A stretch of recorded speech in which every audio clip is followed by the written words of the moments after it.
Bonsoir.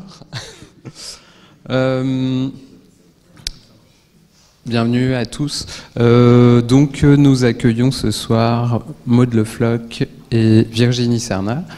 Je vais pas présenter tous les gens qui sont là et avec lesquels on s'est déjà réunis 2 fois autour de cette initiative qui se construit autour d'une attention portée à la Vienne. Et donc ce soir on va faire un petit retour sur le projet Parlement de Loire dans un premier temps, pour ensuite entamer une discussion et des questions. Je pense surtout aux gens qui étaient là dans les 2 premières réunions. Je pense qu'en fait on a déjà plein de questions à poser, plein d'éléments en réflexion sur comment peut émerger un projet comme celui-ci, quelle forme il peut prendre, qu'est-ce que ça peut devenir. Je fais juste un petit point technique. Il va y avoir une partie de la soirée qui va amener des discussions, des échanges. Et cette soirée, elle est captée en vidéo. Donc, quand des gens ont des questions à poser ou des interventions à mener, je vous demanderai d'attendre le micro pour que le son soit capté convenablement et que la restitution vidéo puisse être entendable par les gens qui n'ont pas pu être là ce soir et qui, à mon avis, seront très intéressés pour voir ce qui se sera passé. Voilà. À vous. Alors bonjour, je suis donc Maud Le Floch. J'ai fondé le Polo en 2007. Le Polo, qui est le pôle art et urbanisme, qui est basé à Tours, et je l'ai créé avec le soutien du ministère de la Culture, et aujourd'hui rejoint par le ministère de la Transition écologique. Voilà, et donc c'est une structure qui marie les mondes de l'ingénierie territoriale et les mondes de la création artistique. Voilà, moi-même j'ai une formation en aménagement des territoires. Virginie Serna, tu te présentes ? Donc, bonsoir, donc moi Virginie Serna, je suis archéologue, je suis conservateur général du patrimoine, donc je travaille au ministère de la Culture. Je suis donc chargée de mission sur les territoires de l'eau et je travaille notamment donc sur ce que j'appelle les territoires de l'eau, donc je vais un peu vous présenter ce soir. Et j'ai rejoint donc en fait le projet Vers un Parlement de Loire en 2019. Voilà. Ok, est-ce que vous avez entendu parler du Parlement de Loire ? Oui. Qui a entendu parler ? Qui n'a pas entendu parler ? Ok, bah d'accord. Et voilà, c'est bon. Alors donc on est ravis d'être là. Merci Julie d'avoir provoqué la réunion, la rencontre, et puis comme on a dit à Julie, on voulait que ce soit à la fois avec des publics qui viennent de la création, de l'art, mais aussi des gens qui viennent des territoires, le syndicat mixte. Il y a Philippe Barry qui est, où est-ce qu'il est ? Il est là, voilà, qui puisse aussi avoir le regard plutôt de la personne qui est en charge de dynamique, de dimension technique, territoriale, politique, etc., pour ne pas être seulement dans le registre de la création artistique, mais bien établir ce dialogue. Et c'est ce projet-là, le Parlement de Loire, qu'en 2018 même, on a lancé le Polo, donc, qui marie les mondes, création artistique et monde des territoires, à travers un programme qu'on a appelé Génie artistique et génie ingénieur. Donc de faire des mariages entre des artistes et le monde de l'ingénierie, et notamment territoriale. Le Parlement de Loire arrive parce que des années avant, on avait travaillé déjà sur la question du fleuve, sur le risque inondation. Et pour vous donner un exemple, le Polo a travaillé sur un PPRI, donc plan de prévention risque inondation, a invité une équipe artistique qui elle-même cherchait un sujet, donc il n'était pas une équipe artistique qui avait un projet qu'elle voulait, non, elle cherchait un sujet territorial sur lequel plancher. sur lequel mettre ses obsessions, son logiciel au travail. Et donc, on leur a proposé de travailler sur le risque inondation. On leur a donné la carte du PPRI. Ils ont fait une enquête d'1 an. Ils ont interrogé l'ADREAL, l'établissement public Loire, le plan Loire Grandeur Nature, les acteurs du risque, la société civile, la Croix-Rouge, etc. Tous ceux qui sont en charge de la question de l'inondation. Et ils ont écrit un parcours artistique de 24 heures sur le thème du risque inondation, qui était à la fois une œuvre et à la fois un parcours et une dimension qui a chargé le public non seulement de connaissances, mais aussi de registres émotionnels, affectifs liés à l'inondation. Exemple, d'aller visiter un musée des objets sauvés, exemple, dormir dans un gymnase d'évacuation, exemple, assister à une conférence d'eye tracking, etc., etc. Donc, mélange des registres. Ça, c'est aussi une des signatures qu'on aime faire, mélanger les registres des savoirs sachants, des savoirs pratiques et des savoirs plus sensibles, et de faire des projets qui sont à la fois artistiques, à la fois qui ont une capacité de transformation des territoires, que ce soit des habitants ou des territoires en eux-mêmes. Voilà, donc Génie 2018, je rencontre Camille de Toledo. Camille de Toledo, qui est écrivain, formidable écrivain. Son bouquin précédent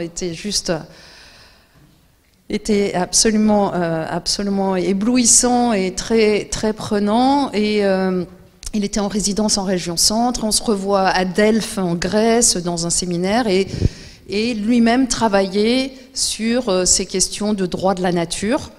Et nous-mêmes avions connaissance de tout le projet, de toute la démarche de Bruno Latour sur le Parlement des choses. Et Bruno Latour, philosophe des sciences, qui disait à travers le Parlement des choses que d'autres qu'humains, des non-humains, pouvaient être partie prenante à la table des négociations pour participer aux décisions qui les concernent.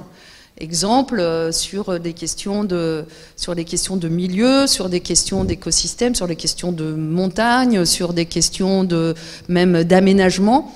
Pourquoi est-ce que ce seraient toujours les décideurs classiques qui seraient à la manette, et alors que tant d'êtres vivants, non-vivants, humains, non-humains sont concernés? Et comment imaginer des systèmes de représentation à la table des négociations? Imaginez-vous à l'agence de l'eau d'avoir peut-être pas des animaux qui siègent, mais d'avoir Loire, le fleuve, la Loire, qui est représentée en tant que personnalité morale et qui porte des voix en disant les sables, les masses d'eau, les forêts alluviales, etc., ont un intérêt ici par rapport à ce que vous allez être en train d'aménager. Et donc, ça crée effectivement une autre pensée complètement différente, qui est celle que vous connaissez, évidemment, sur la question de nous sommes partie intégrante d'un écosystème, et cet écosystème est extrêmement fragile, et nous ne sommes qu'un ingrédient de cette chaîne d'interdépendance. Tous nos actes poussent à de l'action, voire à de la rétroaction, et c'est un immense jeu domino, et on n'est qu'un domino parmi le jeu de domino, et donc il est important de se soucier des autres dominos. Voilà, pour aller un peu rapidement. Moi-même, j'étais à Sainte-Soline il y a 2 semaines, là maintenant, donc sur ces questions de partage de l'eau. On était avec Bruno Marmiroli, avec Sophie Gosselin, on n'était pas en première ligne au front, mais on s'est retrouvés quand même dans le cortège bleu, donc on était quand même un peu devant. Mais extrêmement surpris, étonné du monde, de cette capacité de mobilisation, de rassemblement, c'était assez cinématographique, les images dans les champs, les cortèges, les drapeaux, enfin il y avait la lumière, il y avait quelque chose de très fort, très touchant dans ces cortèges, et puis effectivement une arrivée musclée, enfin tout le monde a vu les images, et c'est pas ça qu'on retient. Ce qu'on retient, c'est qu'aujourd'hui les radicaux et les modérés sont ensemble dans des mêmes unités, mais ensemble ensemble, c'est-à-dire qu'en général les luttes radicales s'opposent aux luttes modérées. Les radicaux, ils détestent les modérés, en général les modérés, ils détestent les radicaux. Là, c'était ensemble et de façon assez forte, assez belle, assez solidaire. Et en général, quand modérés et radicaux s'unissent, là, ça devient un potentiel de retournement et de bascule. Voilà, donc on a assisté à ça et voilà, je sais, enfin j'ai vu à quel point vous étiez investi aussi sur ces sujets. Il y a eu effectivement des images qui nous ont bien troublés. Alors, Virginie, ouais, j'y vais là, 19h02, elles sont la présentation PDL. Je vais réactualiser une présentation pour ici.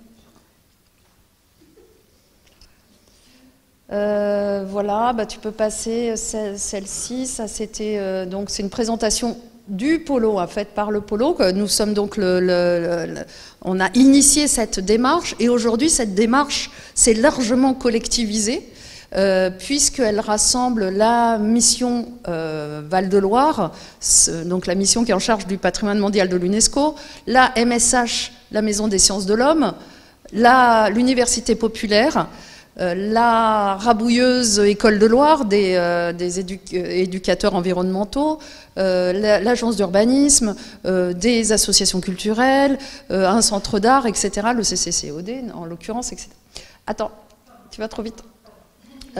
Voilà, donc le polo, comme je vous disais, on est donc au carrefour entre les deux mondes, le monde de l'art et de la culture, le monde de l'urbanisme, de l'aménagement et des transitions, et donc on propose soit à des collectivités de les accompagner pour travailler avec le monde artistique et culturel, soit au monde artistique et culturel, et Julie, artistique et culturel, souvent je distingue, enfin tout le monde distingue bien, mais il y a plein de gens qui ne savent pas la différence entre art et culture. Mais j'imagine que vous savez, mais dans les élus locaux, certains ils se disent bah, art, culture, c'est quoi la différence? On ne sait pas trop, donc juste pour rappel, l'art c'est plutôt au côté de la création, c'est un acte de création, et la culture c'est plutôt la diffusion de ces créations, mais aussi des savoirs et aussi des rapports au monde, etc. Donc on est plus large avec culture que art resserré sur l'acte de création. Bref, et donc il y a des croisements que l'on opère, et sur plein de sujets récemment, on a travaillé avec des musiciens sur un opéra de la transition énergétique. Vous voyez, donc vraiment d'hybrider à la fois les acteurs du monde des territoires avec des acteurs du monde artistique et de travailler pendant 1 an, pendant 2 ans, pendant 3 ans de façon lente à travers des résidences, à travers des enquêtes, à travers des expérimentations sur les territoires, ces hybridations. Vas-y. Voilà, donc la Loire, comme je vous disais, il y a 10 ans, on travaillait sur la question du risque inondation avec le monde artistique, donc à travers un jour inondable qui a été réalisé par un collectif qui s'appelle la Folie Kilomètre, basé à Marseille. À partir de là, le plan Rhône nous a demandé de monter un appel à projets innovants sur le thème du risque inondation avec justement des mondes artistiques qui puissent venir aussi parler de sujets risques, non pas tant de sensibiliser, parce que ça c'est le gros mot, mais de monter en conscience, en responsabilité, en éprouver sur ces enjeux de risque inondation. Mais on parle de la même chose sur les questions de transition, sur les questions de sécheresse, etc., d'eau aussi.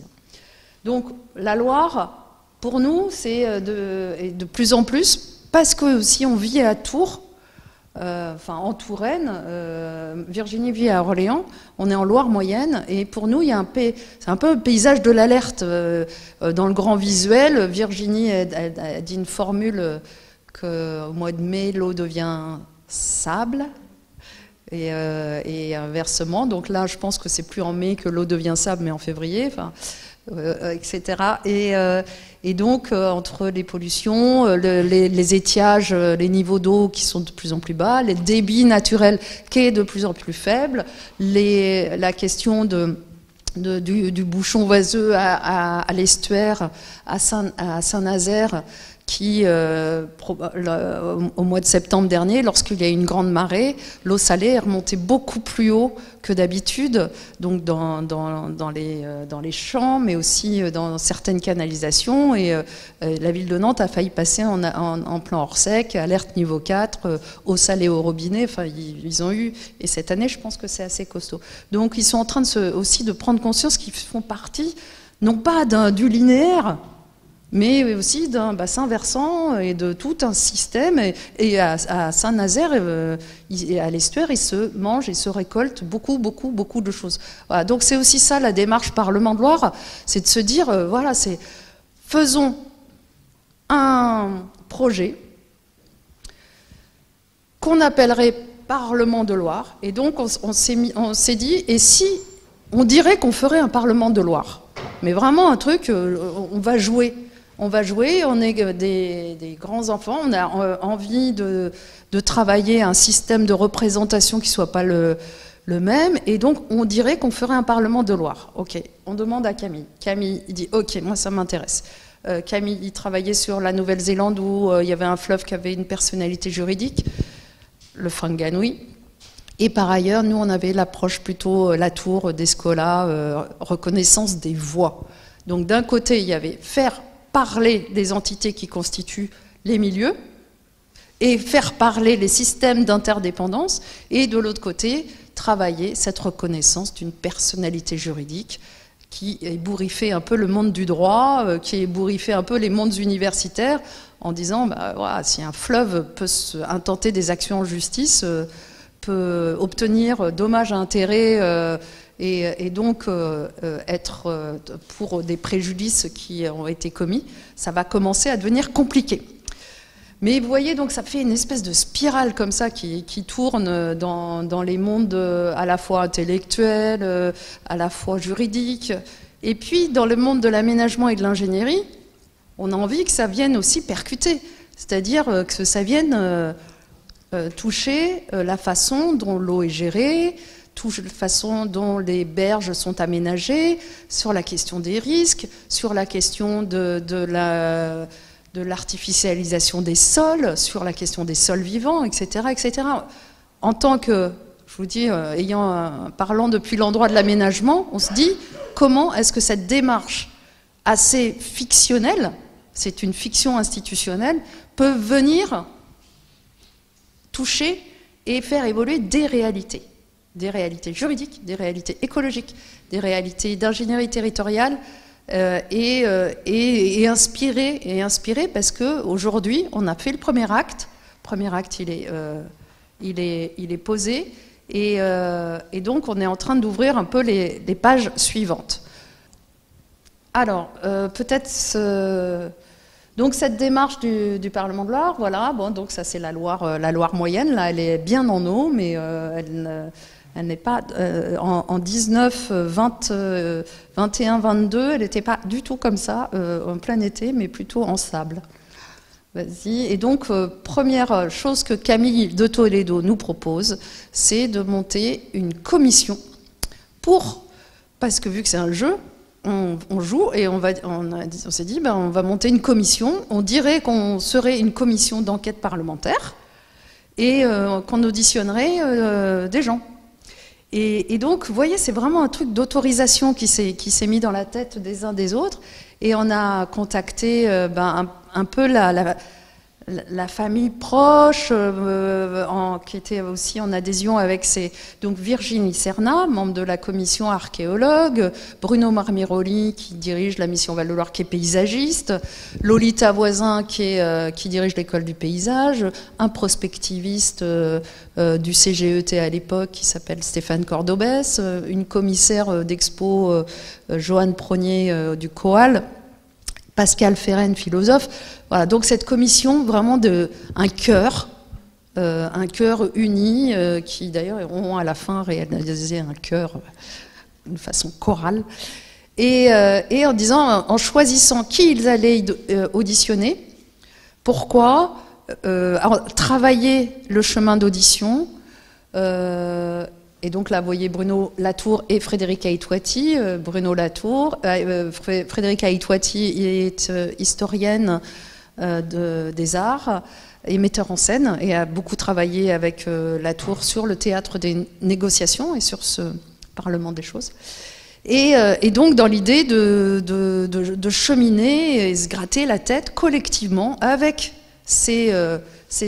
avec des intellectuels de cette trempe-là, mais aussi avec des juristes, mais aussi avec des pêcheurs, mais aussi avec des écologues, mais aussi en allant se baigner, mais aussi en eau vive, mais aussi en allant bivouaquer sur des îles de Loire, seul, sur une île, se mettre à l'écoute des bestioles qui est de l'environnement dans le noir, mais aussi de faire des marches, des itinéraires pour aller à l'écoute d'un affluent pollué par les pesticides, les vignobles, etc., avec un botaniste, un pédologue, etc.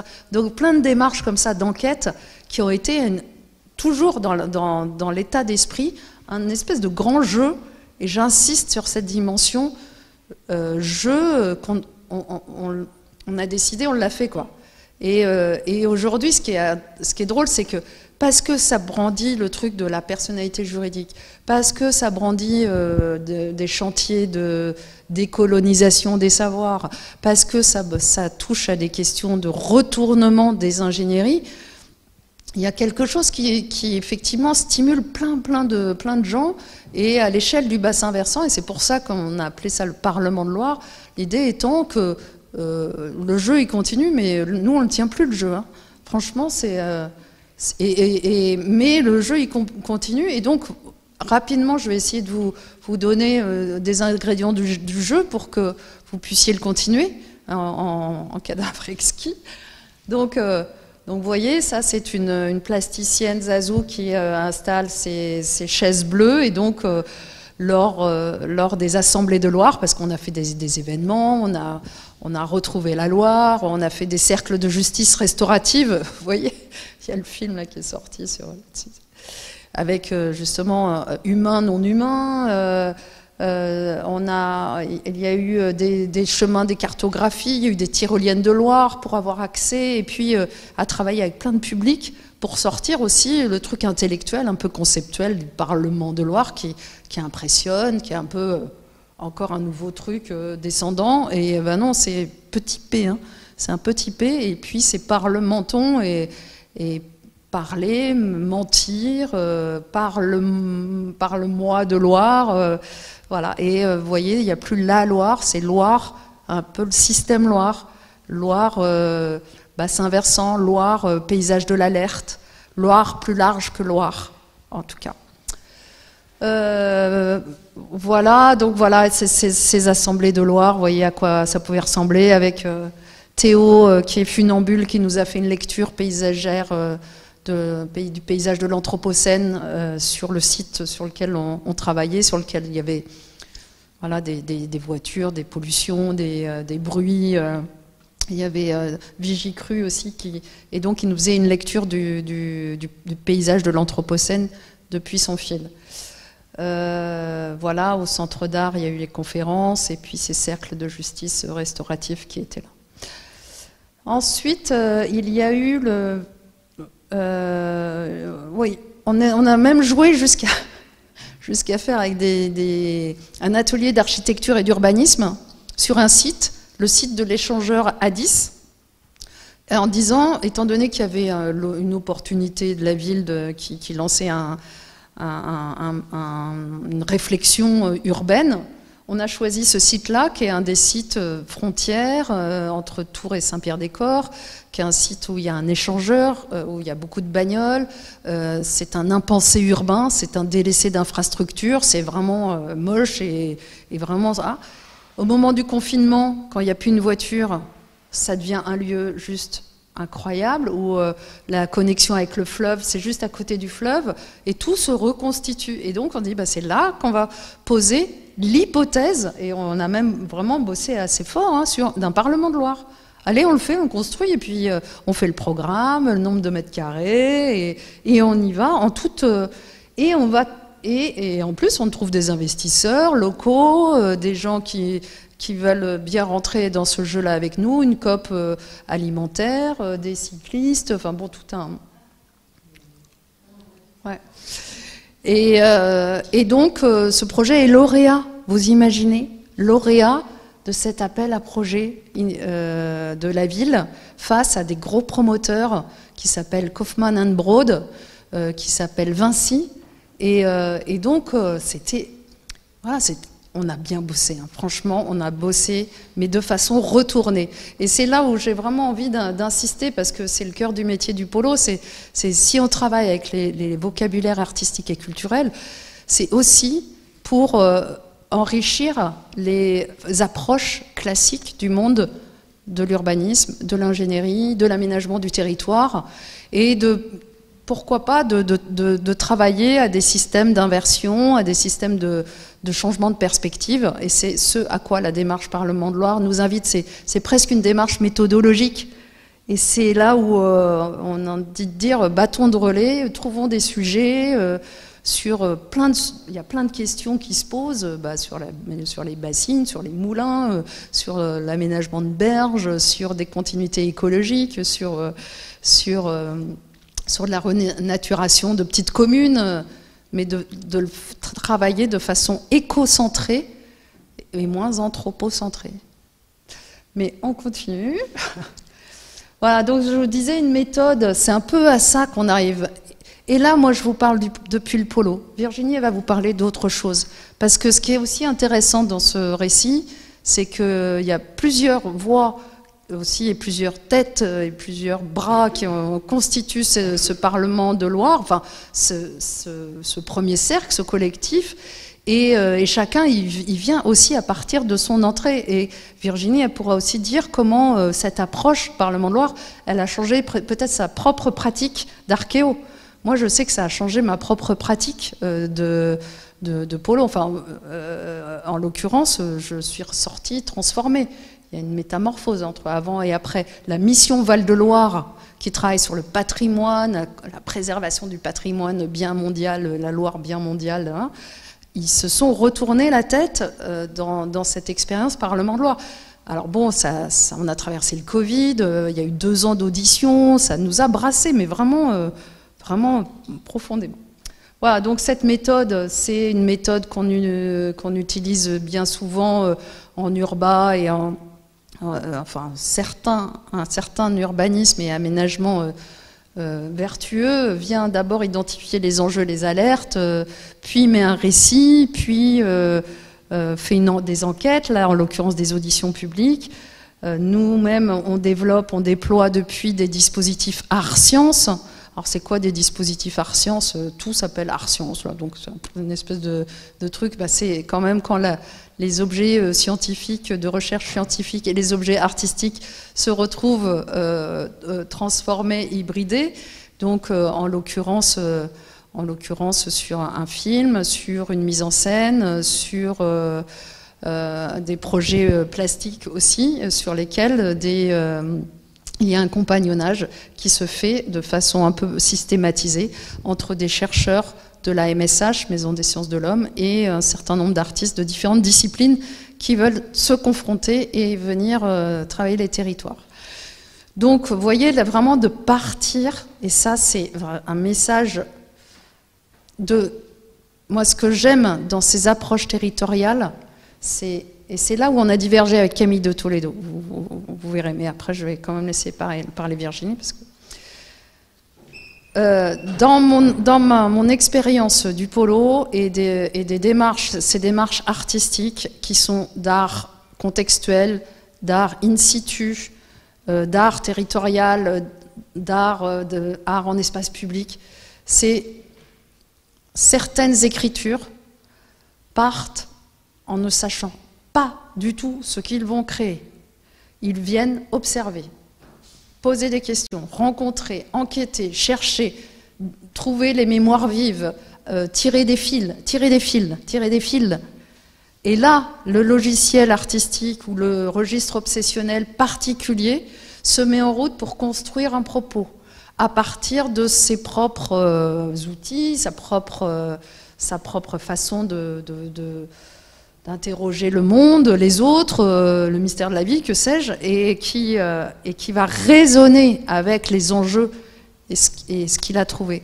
Et c'est là où je trouve que l'art a une fonction, une hyper-puissance, c'est quand cette caisse de résonance fonctionne et qu'il y a entre ce qu'on trouve sur le territoire et ce que l'on fait résonner artistiquement, il y a un potentiel de transformation. Et c'est là où je vous invite à, quand vous allez, si vous travaillez sur un territoire, de ne rien savoir avant d'aller réaliser quoi que ce soit. Mais vraiment, là, cette posture, elle est puissante. Enfin, vous le savez. Voilà, donc des expérimentations situées, des exercices de négociation, donc comme on disait, exercices autour de la justice restaurative, donc, mais du point de vue donc, de l'environnement. Et puis ces assemblées, ces conventions ligériennes, alors ligérienne, voilà, l'appel à la Vienne, peut aussi se faire sa convention viennoise. Voilà, mais vous voyez, mais en gros, c'est aussi les conventions, c'est vachement fort parce que nous, on a l'impression d'avoir fait une sorte de entre nous, on s'est, comme je disais, transformé. On s'est fait un peu notre université ligérienne. On a appris beaucoup. On a lu. On a croisé les savoirs entre des juristes, des philosophes, des écologues, des artistes. On s'est fait un peu percuter par des politiques qui nous disaient mais vous n'avez pas le droit de faire ça. Ça va en l'encontre des droits de l'homme, des droits de la nature. Mais vous êtes en train d'assassiner les droits de l'homme, donc voilà, un peu de virulence. Donc il a fallu tenir bon quand on avance un peu en crabe comme ça. Voilà. Mais bon, on était plusieurs et donc on a vraiment continué à travailler, à épaissir, à étoffer. Et puis est arrivé, vas-y, je pense que c'est bien derrière. Ben voilà, l'idée de l'acte 2, c'est ça, c'est de continuer de travailler la suite, de travailler les sémages, donc on travaille avec Blois, on travaille avec Clermont-Ferrand, sur l'Allier, on travaille à Nantes, enfin ils travaillent, parce que nous, dans un petit village à Camp-de-Saint-Martin, donc sur un itinéraire, sur une marche, sur se mettre à l'écoute, c'est ce que fait aussi le syndicat de la montagne ici. Ils font beaucoup de choses. Enfin, il existe tout. Franchement, c'est vraiment cette posture de retournement qui sont intéressantes et sachant que je pense que, vas-y Virginie, si tu veux bien. Donc ça c'est le slogan qu'on aime bien, mais vous voyez cette idée d'inverser les points de vue, de considérer les voies autres qu'humaines, de prendre appui sur les précédents législatifs. Et donc ce fameux bouquin, vas-y, ouais, voilà, Le fleuve qui voulait écrire, qui est ici, que vous pouvez consulter, qui a été mis en récit par Camille de Toledo. C'est-à-dire toutes les auditions, elles ont été mises en récit, et puis il y a un appareil critique un peu copieux par des juristes de notre affaire à tous. Voilà, vous connaissez notre affaire à tous, c'est ceux qui accompagnent l'affaire du siècle, enfin c'est les jeunes juristes un peu engagés et qui documentent à travers le monde comment ça s'est passé en Colombie, en Espagne, aux États-Unis, avec le lac Erie, en Nouvelle-Zélande. Comment est-ce que telle ou telle entité naturelle a eu accès à une reconnaissance de personnalité, de personne morale. Voilà. Et donc imaginez dans une entreprise ou dans une centrale nucléaire que Loire siège. Personne morale, quoi. Et donc qu'est-ce que Loire aurait à dire et comment elle le dirait, par qui elle le dirait, par quelle voix. Et donc c'est là où Camille, qui a beaucoup aussi travaillé les questions de traduction, c'est aussi a fait un certain nombre d'analogies. Enfin voilà, je vous recommande ce livre, vous pouvez le lire dans le désordre, ça se lit un peu comme des nouvelles, et il y a des choses qui sont plus gratinées que d'autres, mais grosso modo, Patrick l'évoquait, ça peut se parcourir de façon assez fluide. Donc vous voyez les acteurs de la commission, et puis ceux qui ont été auditionnés. Certains connaissent Mathieu Dupérex. Marie-Angèle Hermite développe par exemple la notion d'animisme juridique. Sacha Bourgeois-Gironde, il est économiste et il développe les sciences cognitives. Donc ça a été aussi changer transformer notre cerveau. Voilà. Et puis c'est ça l'acte 2, c'est se dire voilà, on a la boîte on s'est fait une sorte de boîte à outils là, avec un bouquin qui scelle un peu les choses, qui a été un beau travail d'accomplissement de ces auditions, qui est un peu le livre outil.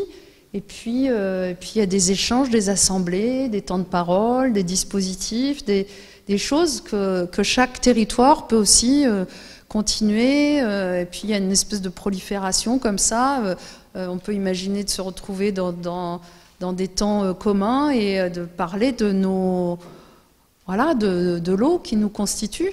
Voilà, à 60 voire 70%, on est constitué par nos cours d'eau et donc on est.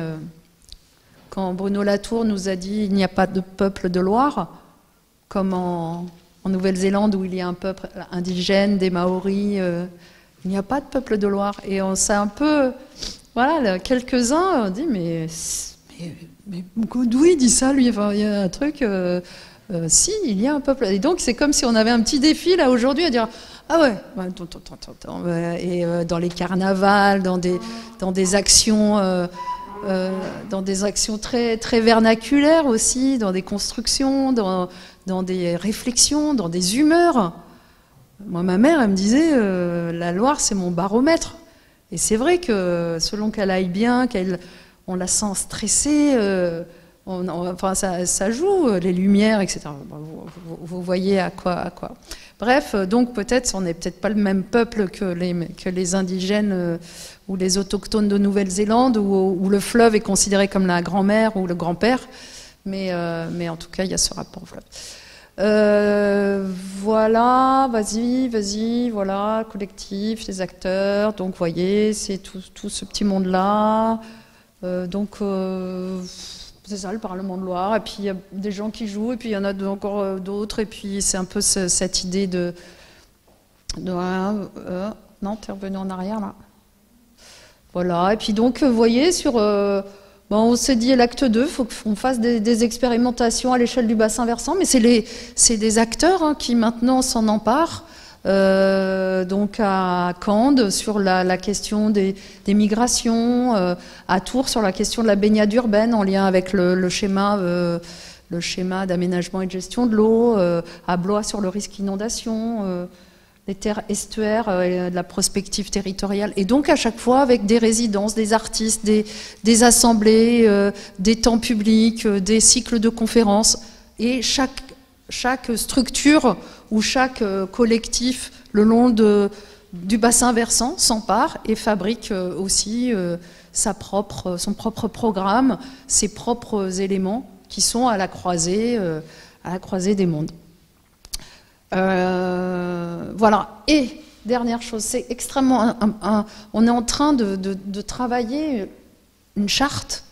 Qu'est-ce qui nous relie, quoi ? Et donc, on est en train de poser les premiers termes de cette charte et qu'on vous fera passer et que vous aussi, vous pourrez augmenter pour aller vers une déclaration. Peut-être une déclaration du bassin versant. C'est peut-être ça, pas seulement de Loire, mais du bassin versant et donc des affluents. Et en gros, c'est pour que plus de coopération territoriale, que dans les instances délibératives, on disait donner une voie équitable au milieu et élargir le cercle des représentants, expérimenter de nouvelles formes de cohabitation qui sont décentrées des seuls intérêts humains, cohabiter avec d'autres humains, et l'expérimenter, y compris dans les habitats, dans les logements, dans les constructions, dans les schémas d'urbanisme, dans les schémas de cohérence territoriale, dans les sols, de recenser et de représenter les figures d'attachement au territoire, parce que c'est ça, dans les représentations carto des territoires, l'attachement est peu là. Repenser les ingénieries territoriales par des procédés de retournement culturel et de considération des milieux, ça je l'ai déjà dit, et déployer systématiquement des processus transversaux de partage et de transmission des savoirs, Donc, comme on disait, des savoirs sachants, des savoirs pratiques, des savoirs physiques, des savoirs sensibles et sensoriels. Voilà pour moi, j'en ai terminé. Vous voyez un peu, voilà, les gens qui ont été embarqués dans l'aventure et qui continuent. Et aujourd'hui, on se rencontre tous les mois. On a nos réunions mensuelles. Et il y a une grande remontée qui se prépare de Nantes à Orléans avec 30 bateaux et 100 mariniers. Et l'idée étant de faire des résidences art sciences pour remonter des observations, pour remonter d'aller déclarer les droits de Loire et de son bassin versant. Voilà, à vous Virginie Cernat. Merci de votre écoute. Peut-être que vous avez des questions à ce stade, n'hésitez pas, parce que c'est parfois...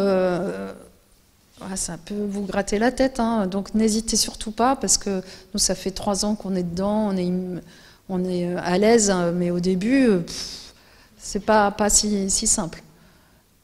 Ça va? Oui. Ce dont je voulais témoigner, surtout, c'est une forme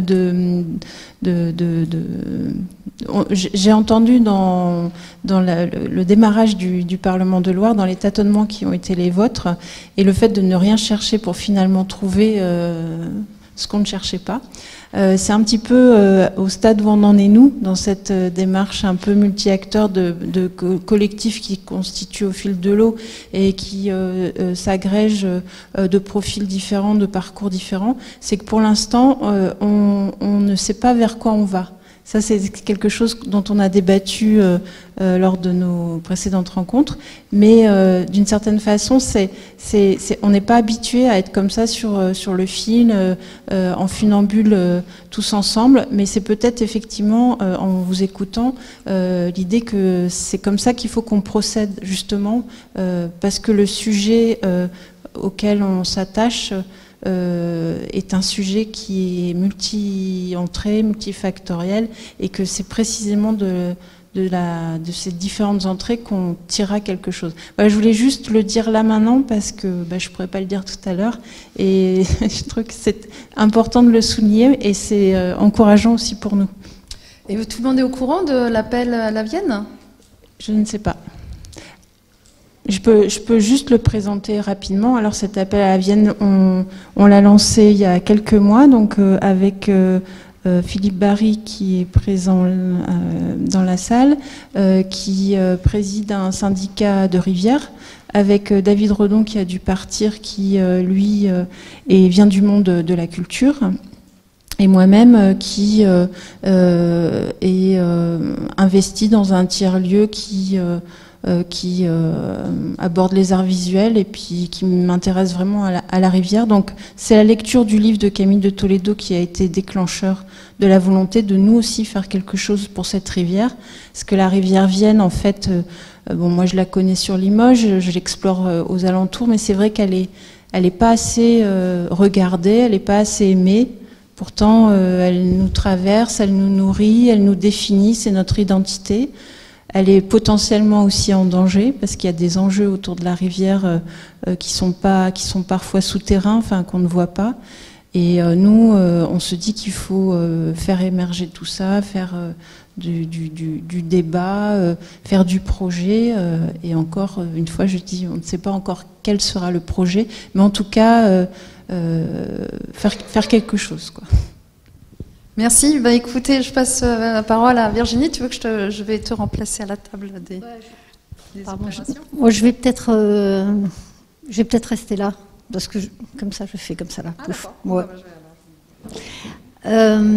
Bon, alors, merci Maud pour tout ce qui est dit, puis merci aussi de nous accueillir. Donc Maud a déjà dit beaucoup de choses et j'ai retrouvé des choses qui faisaient un petit peu, je trouve, l'ADN du polo, quoi, que j'aime beaucoup. Moi, je vais modestement vous raconter en fait comment j'ai été embarquée dans l'histoire.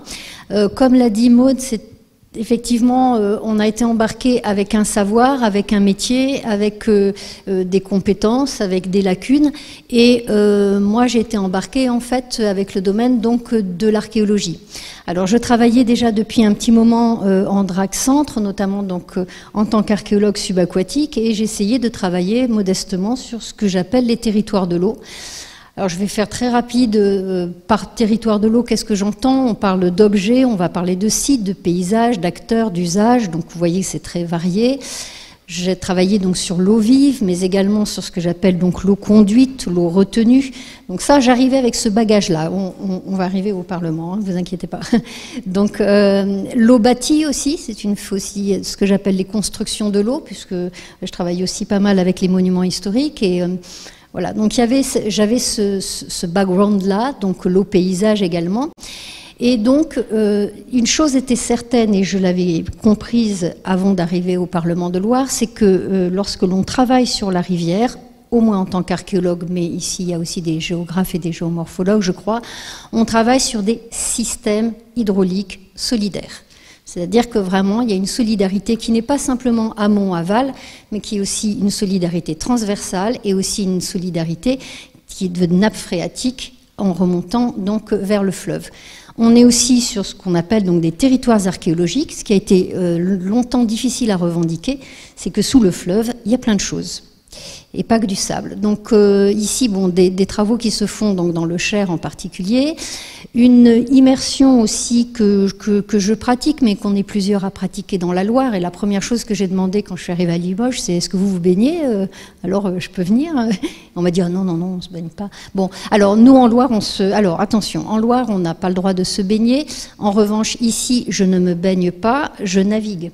En fait, je suis à bord d'un petit insubmersible en fait, et je navigue donc avec des grandes palmes, ce qui fait que on dépasse en fait la notion de baignade puisqu'on navigue et donc du coup on a le droit de naviguer.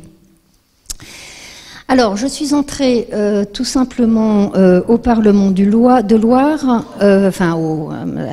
non, je ne devrais pas dire ça. Je suis rentrée donc au projet de commission vers un Parlement de Loire par une histoire. En fait, c'est une histoire, l'histoire d'un naufrage. C'est un site archéologique en fait sur lequel je travaillais depuis un petit moment avec une équipe. Donc, on est dans le cadre de la fouille programmée et je travaillais sur les notions de naufrage donc en Loire. Et je voulais essayer de savoir si le naufrage pouvait être un objet d'histoire comme un autre. Et donc on a travaillé sur une épave qui est l'épave donc de Langeais. Alors au début, vous voyez, ce sont des paysages de Loire effectivement qui se fait vite fleuve de sable.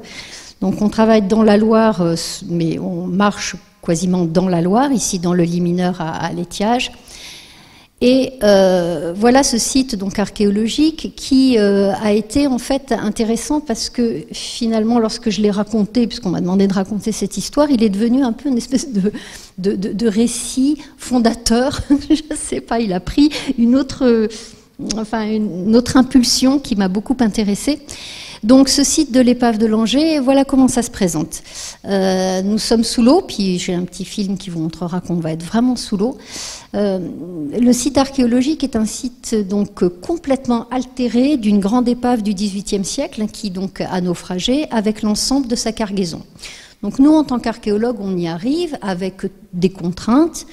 D'abord, aller sous l'eau, donc avec des bouteilles, des contraintes qui sont aussi des contraintes d'un espace naturel très protégé, des contraintes de la loi sur l'eau, ne pas déranger, ne pas faire obstacle au libre écoulement donc des sédiments, ne pas faire obstacle non plus à la ponte donc des oiseaux, donc un calendrier qui est très maîtrisé. Et puis on fait une première campagne archéologique qui se passe très bien. On tombe sur cet objet-là, donc je ne sais pas si vous l'identifiez bien, mais c'est un grand bateau complètement ouvert en fait, entrailles ouvertes, pardon. Et sous l'eau, en fait, il se passe quelque chose d'intéressant. C'est qu'on nous dit attention, il y a des espèces protégées qui sont en fait à l'intérieur de cette épave, donc on se dit ok, on va faire connaissance, mais simplement on ne savait pas les regarder, en fait on ne les voyait pas, c'est-à-dire que sous l'eau, nous on voyait une épave, on voyait des bois, des pièces architecturales, mais on était incapable de reconnaître la grande mulette, Margarita aurifica et Spongilla lacustris. Pour moi, c'était pas ma culture, ni la culture de l'ensemble en fait de l'équipe de fouilles, et donc on nous a appris à regarder ces choses-là. Et là, il s'est passé quelque chose qui m'a profondément marqué et qui, comme tu l'as dit très bien, Maud, il y a eu des renversements et des retournements par moments. C'est qu'à un moment donné, on avait donc sur cette pièce architecturale la volonté donc de comprendre comment est fait le bateau. C'est ça le métier de l'archéologue, au moins qui travaille sur les épaves, c'est essayer de retrouver la chaîne opératoire, comment on construit un bateau au XVIIIe siècle. Pour ce faire, et c'est le propre de l'archéologie, l'archéologue détruit son propre objet de recherche. C'est-à-dire, pour comprendre, il faut qu'on dissèque, il faut qu'on enlève, il faut qu'on mutile, il faut qu'on sabre.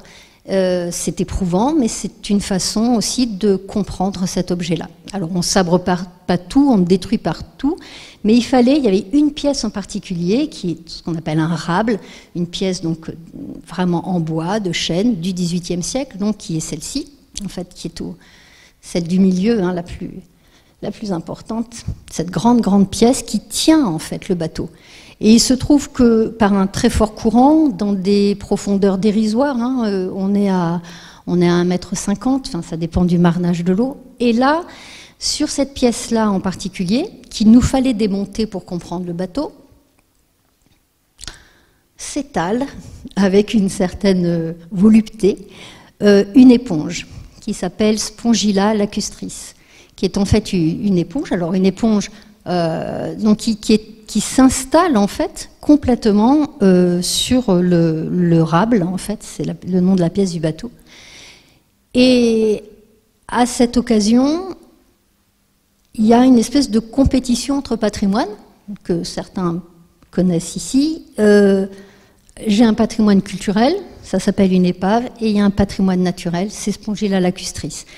Si on découpe en fait la pièce architecturale, et si on la fait remonter, en fait, l'éponge meurt.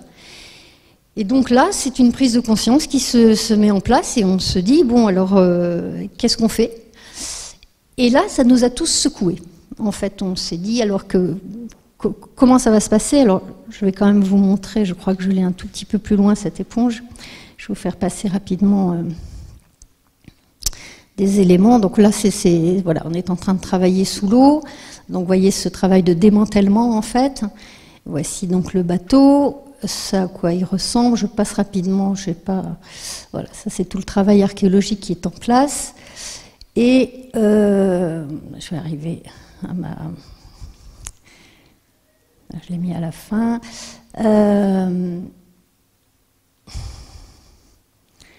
Oui, je vais vous la montrer.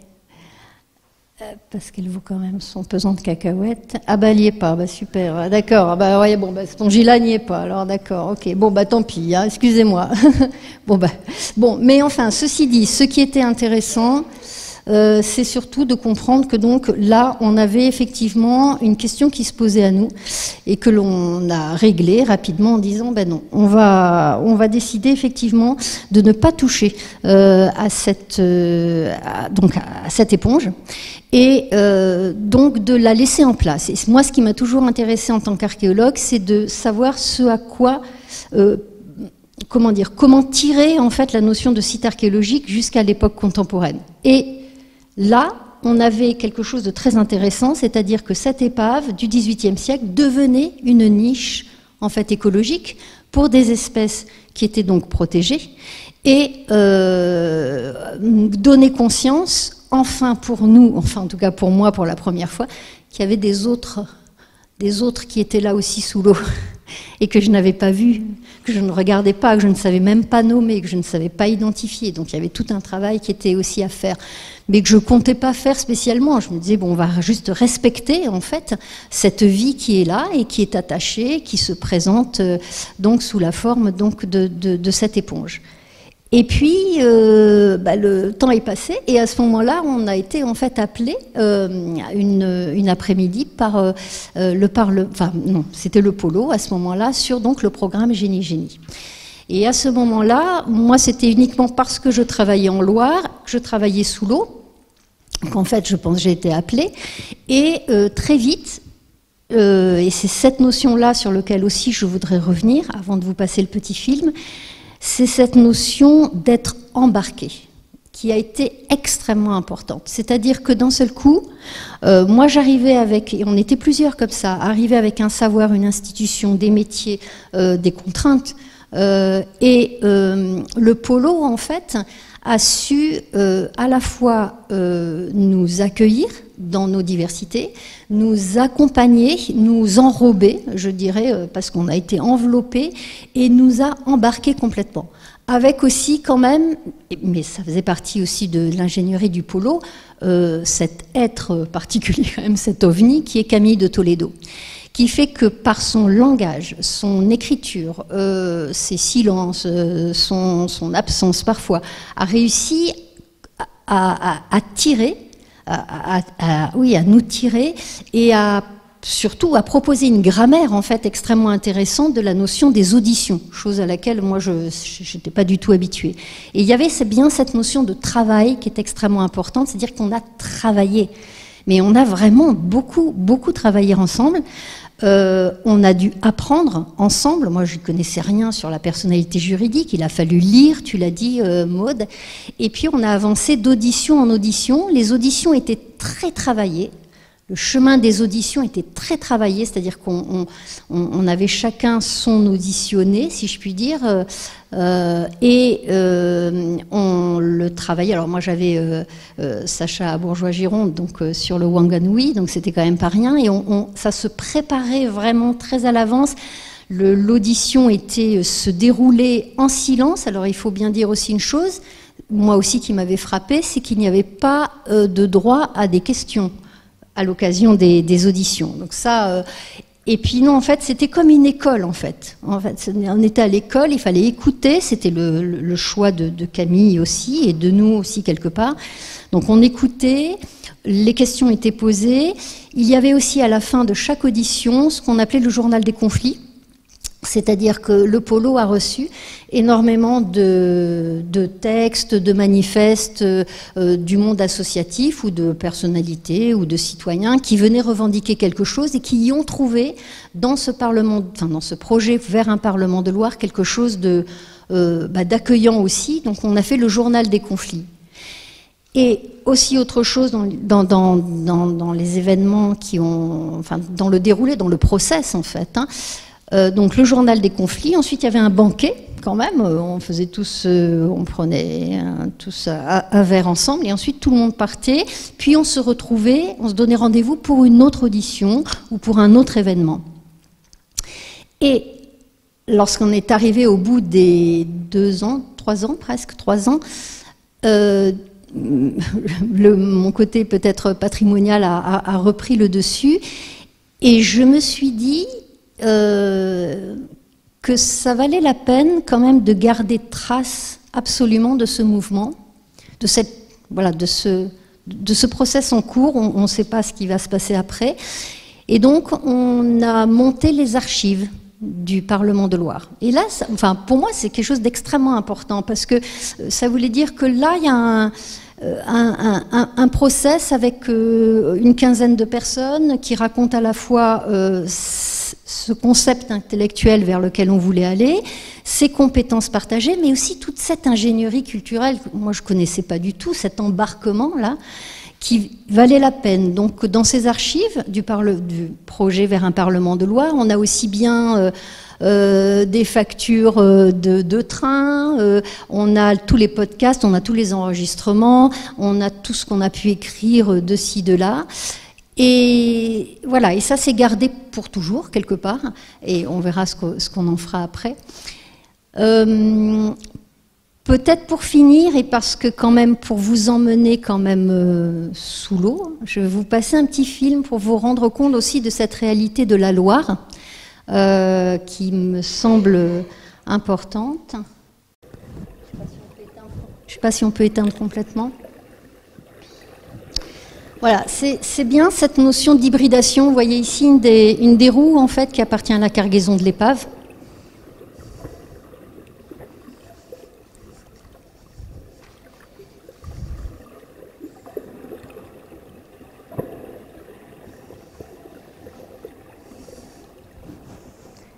Je vous laisse dans l'eau.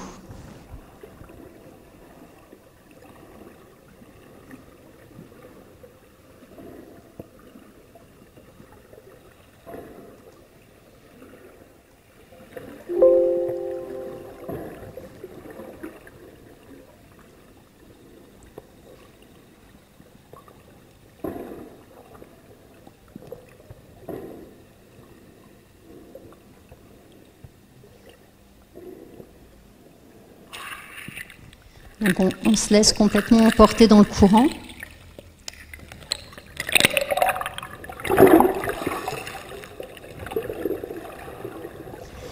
Parce que c'est ça aussi qu'il y avait à défendre. C'est ça qu'on voulait aussi défendre. C'était la masse d'eau. C'était le lit mineur, majeur d'ailleurs aussi, la plaine d'inondation, mais c'était cette masse d'eau et l'ensemble des éléments qui s'y retrouvent. Donc ici, le site archéologique. Donc ici, on est sur un des caissons d'infanterie du XVIIIe siècle qui faisait partie donc du chargement de Langeais, avec son toit en bâtière, comme vous voyez.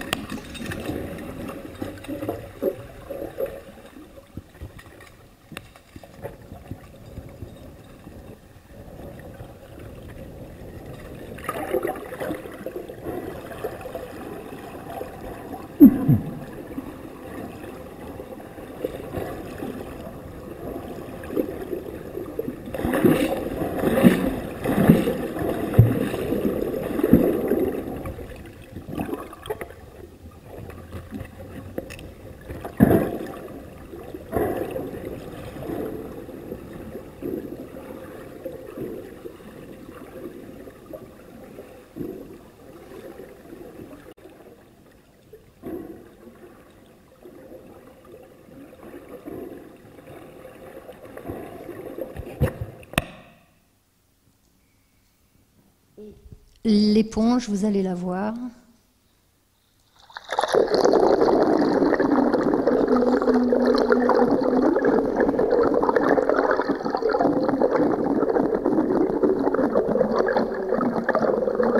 Voilà, ça c'est aussi le bruit sous l'eau. C'est bruyant la Loire, c'est bruyant sous l'eau.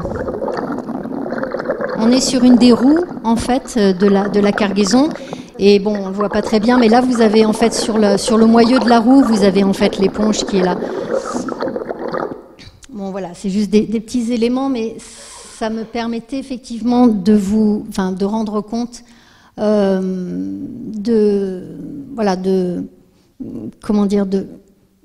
j'allais dire l'humanité de la Loire, mais c'est pas très bien dit.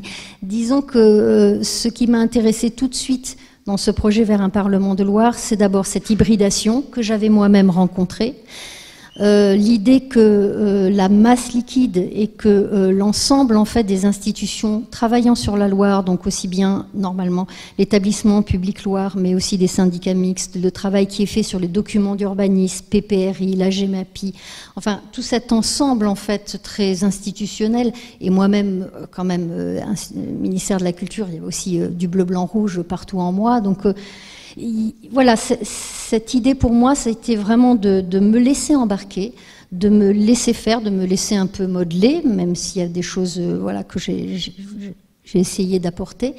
Et puis, peut-être aussi garder l'idée du jeu, qui a toujours été là, dans une espèce de quelque chose d'assez joyeux, quoi. On était contents de se retrouver à chaque fois.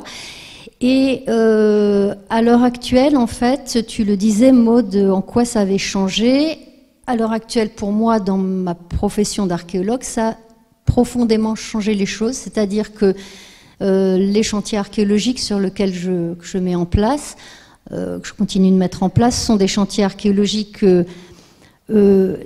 plutôt silencieux, il n'y a pas de motopompe, il n'y a plus d'extraction, les gestes sont des gestes beaucoup plus doux, on essaie d'être moins intrusif, on fait aussi le comptage des présents autres qu'humains qui sont là déjà sur le site archéologique, et il y a un espèce de travail d'élargissement en fait du regard qui s'est fait, qui je pense que je ne perdrai plus jamais. C'est sûr. Donc il y a bien eu ce renversement ou cet élargissement ou ce retournement.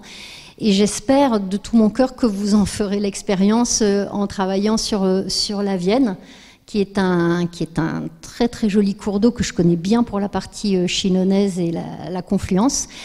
Et voilà, j'allais dire, je vous souhaite tout le bonheur du monde que de travailler sur la Vienne. Et je pense qu'il y a beaucoup de cours d'eau qui nous appellent. Moi, j'étais appelée sur la Garonne, sur d'autres, sur la Seine, avec des formes variées.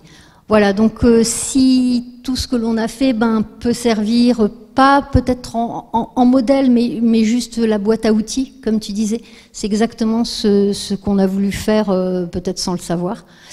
Et en tout cas, voilà, j'étais très contente de vous présenter cette expérience-là. Voilà.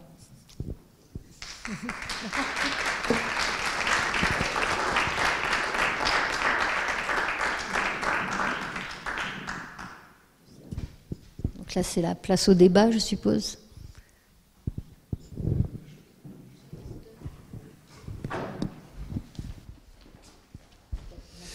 Oui, donc Philippe Barry, vraiment je vous remercie. Mes collègues, Julie va revenir et David a dû partir. Donc Julie a dit l'essentiel sur l'état d'esprit qui a prévalu à ce début d'initiative. Donc je reviendrai pas là-dessus, simplement pour dire que voilà, une fois mon propos terminé, la parole est complètement libre et j'espère que vous prendrez la parole, puisqu'il y a dans la salle des personnes avec qui on a déjà eu l'occasion d'échanger. Donc enfin moi personnellement, vos deux témoignages, j'ai trouvé passionnants, ils m'éclairent.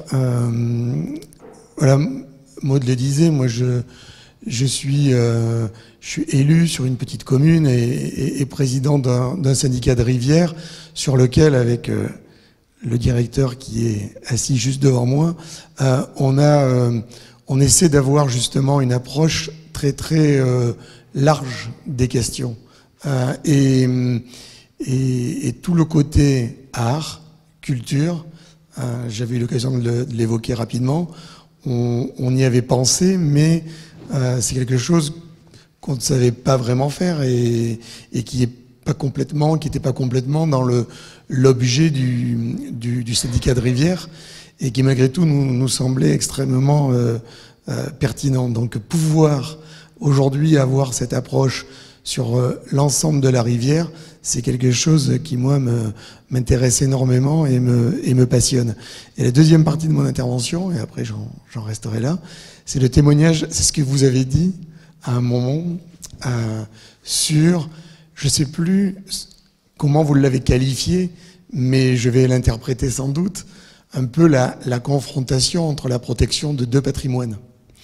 Et on y est régulièrement confronté, puisque, enfin, Johan, tu pourras compléter si tu le souhaites, quand on travaille à rétablir la continuité écologique et la continuité sédimentaire, on a de temps en temps quelques actions qui vont, on va dire pudiquement, effacer des ouvrages parce qu'il y a toute une histoire derrière. C'est-à-dire que c'était des ouvrages qui étaient fonctionnels, qui aujourd'hui ne le sont plus, et qui finissent par constituer des sortes d'entraves. Et on est extrêmement sensible à ce patrimoine bâti, à ce patrimoine historique, et on se trouve, nous aussi, confrontés à ce dilemme sur la problématique des deux patrimoines que sont d'un côté l'écosystème rivière et de l'autre ce patrimoine bâti, ce patrimoine historique. Et ça m'a beaucoup intéressé ce que vous avez dit, parce que c'est parfois... Alors moi je suis un naturaliste, alors j'ai une vision sans doute biaisée, mais aujourd'hui, peut-être que je me trompe, hein, mais moi en tous les cas, jusqu'à récemment, on avait l'impression que le patrimoine naturel était peut-être pas le prioritaire quand il y avait en face du bâti ou du culturel. Et on avait l'impression souvent d'être les empêcheurs de tourner en rond quand on avait l'approche patrimoine naturel. Et votre témoignage sur le travail que vous avez mené en poursuivant vos études et en préservant cette éponge, c'est bien la preuve, c'est ce qu'on essaie de dire nous aussi, qu'il n'y a pas de confrontation sans possibilité, au contraire, d'avoir quelque chose un travail commun, quoi. Et au contraire, et mon témoignage m'a beaucoup intéressé parce qu'on voit qu'on peut tout à fait protéger, valoriser deux patrimoines. Donc voilà ce que je voulais dire. J'étais très long, je vous prie de m'en excuser. Et la parole circule.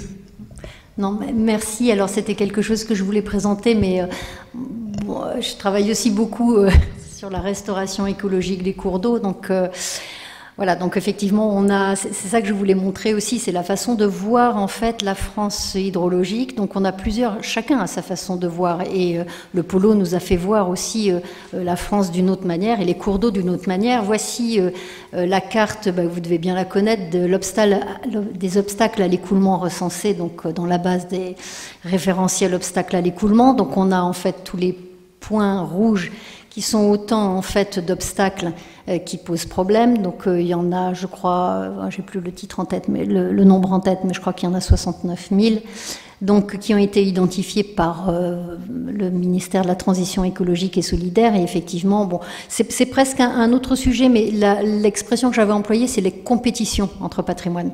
Voilà. J'utilise souvent ce terme-là parce qu'effectivement, moi, j'ai été confrontée dessus. Et là, pour le coup, le polo aussi a une façon aussi de faire qui m'avait beaucoup intéressé, c'est la notion de négociation. Parce que là, on négocie avec son savoir, on négocie, alors on ne peut pas négocier avec la loi, mais en tout cas on peut négocier avec les directives, on peut négocier, voilà, donc bon, c'est une autre façon aussi de voir la France. Et alors on avait aussi cette autre façon aussi, ça c'est une très très belle image qui a été utilisée aussi par le polo. C'est la carte élaborée par Robert Zök, donc un géographe et artiste hongrois, et là qui montre en fait les bassins versants.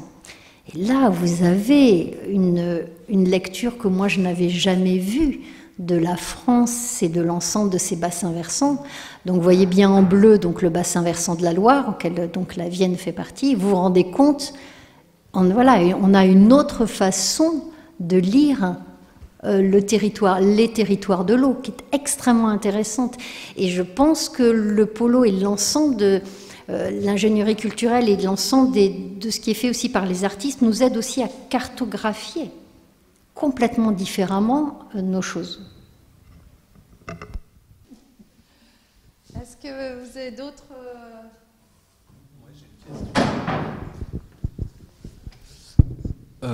Par extension de l'intervention précédente, je me demandais si, justement, s'il y avait des outils juridiques qui existaient ou qui avaient été créés ou qui avaient été mis en réflexion pour régler ce genre de situation où il y a un patrimoine naturel et un patrimoine humain qui se retrouvent en compétition et où peut-être que la négociation parfois ne suffit pas et qu'il faut trancher autrement.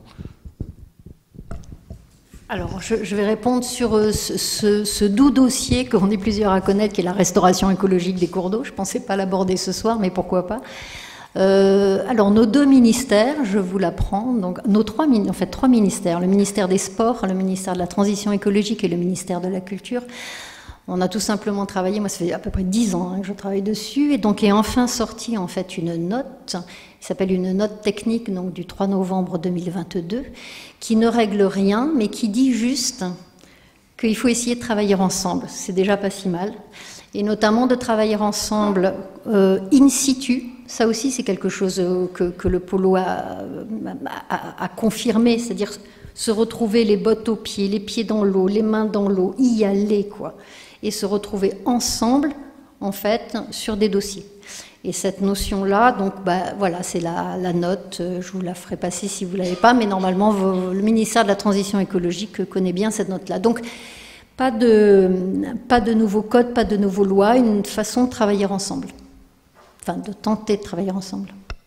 Ce qu'indique Marie Toussaint, qui est une députée européenne, et qui est juriste, qui travaille sur les droits de la nature, qui même, elle est Europe Écologie Les Verts, et donc c'est le mouvement des Verts en Europe, qui, par rapport à cette question de reconnaissance de la nature comme sujet de droit, très active avec le GARN, Global Alliance for Rights of Nature, qui est aussi un mouvement international par rapport à ça. Et donc, selon qu'on soit effectivement en Nouvelle-Zélande sous le régime de la common law, ou qu'on soit en France en héritage du droit romain, donc plutôt sur la propriété privée, alors que la common law, c'est plutôt la loi des communs.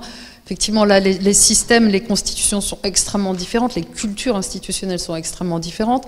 En Espagne, une lagune a obtenu une reconnaissance de personnalité juridique parce qu'il y a eu un problème de pollution et des alertes lancées depuis 10 ans qui a tué des milliers et des milliers et des milliers de poissons et qui a fait vraiment une indignation collective. Donc c'est la lagune de Mar Manor.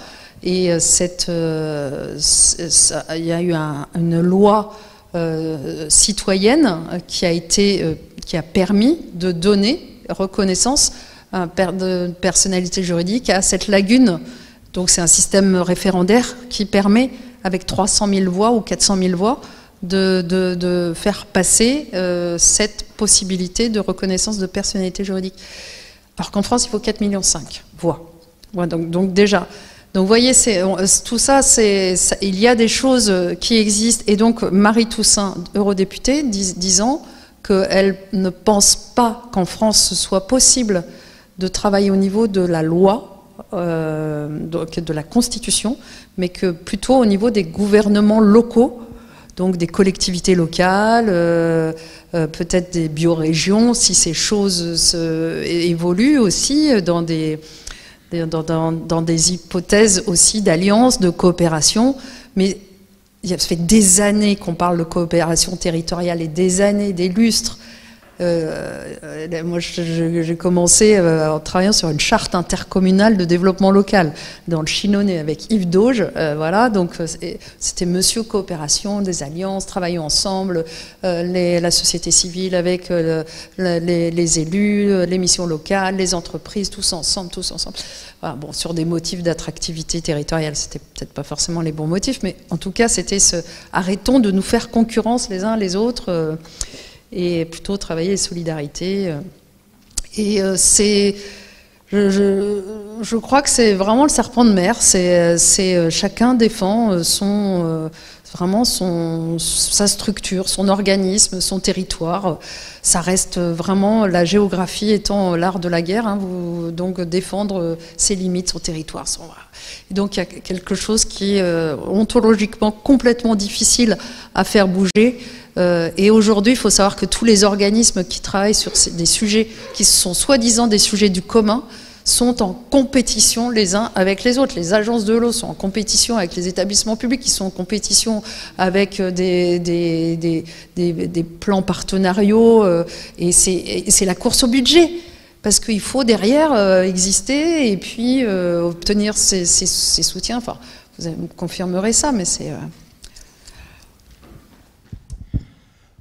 Oui, alors j'avais une question. Alors d'abord, moi j'ai lu le livre, donc plusieurs fois je l'ai dit, mais pour ceux qui l'ont pas lu, je conseille de le lire parce que ça se lit. Enfin, on voit qu'il y a un exercice d'écriture au-delà même du fond. Hein. Il y a sur la forme un exercice d'écriture absolument, très gracieux. Et ma question, à un moment, alors je sais pas si tu as dit, c'est là où j'ai, puis tu l'as pas dit, tu as dit, là où j'ai différé avec Camille. Alors peut-être, moi j'ai une question, alors je ne sais pas si c'est autour de ça, du tout. Est-ce que vous n'avez pas eu envie, à un moment, alors des auditions d'une richesse incroyable, mais en fait de gens qui sont à la fois là, comme vous, au sens du territoire, mais aussi des gens qui passent, la Tour par exemple. Et moi j'ai une question sur l'empreinte de ce travail vis-à-vis des Ligériens eux-mêmes Et pourquoi vous... Enfin, sans spoiler la fin du livre, mais j'en ai parlé sur le parking, moi j'aurais eu envie, enfin il y a une espérance qui naît quand même dans tout le bouquin, ça se lit vraiment comme moi je l'ai lu comme un roman, un récit plein d'espérance, audition après audition. Et on se dit, mais pourquoi ce Parlement, à un moment, il ne va pas siéger, vraiment? Pas que des commissions, qui est un acte politique. Alors certes, j'ai entendu par rapport à la loi ne prévoit pas cela, mais un acte un acte militant, si je peux me permettre, symbolique, de faire siéger ce Parlement, ne serait-ce qu'une fois.